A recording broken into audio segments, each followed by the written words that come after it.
মহাসড়কে জনস্রোত, সেই রাস্তার পাশে আমাদের মনা বসে দাঁত কেলিয়ে হাসে। জিজ্ঞেস করি, কিরে মনা, কেন হাসিস বল? মনা বলে, আমার সাথে ভিড়ের মাঝে চল। গিয়ে দেখি শ্বেতা একই আজব করা কাণ্ড। পুলিশ হামলে পড়ছে রিকশায়, যেন মধুর ভাণ্ড। বডি ভেঙে টায়ার কেটে ফেলে দেয় নদী খালে।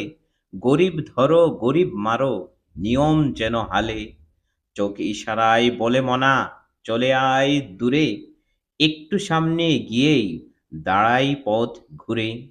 বল মনা, কি দোষ ওদের, কেন এই সাজা? মনা বলে, আজব দেশ, আজব তার রাজা। বিকল্প পথ না করে চলার পথ বন্ধ। জন্মেছি এই দেশে বলে ভাগ্যটা যেন মন্দ। পেটের দায়ে এই পথে সকাল সাজে নিত্যদিন। আজীবন বাপদাদারা রেখে গেছে পায়ের চিহ্ন। সে পথে আজ রিকশা ভ্যানে যাতায়াত করা মানা।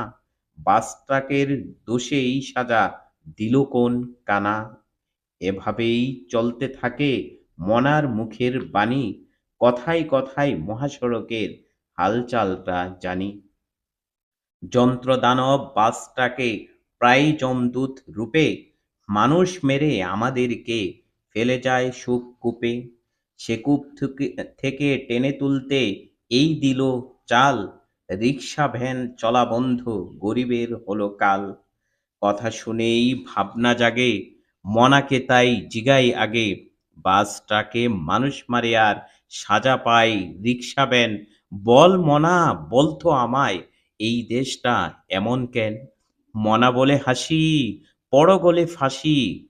ধান খাইলো কাকে আর, ব্যাঙের গলায় দড়ি। উদুর পিণ্ডি বুধুর গাড়ে, এও বলতে পারি। কবিতার নাম বাগধারা।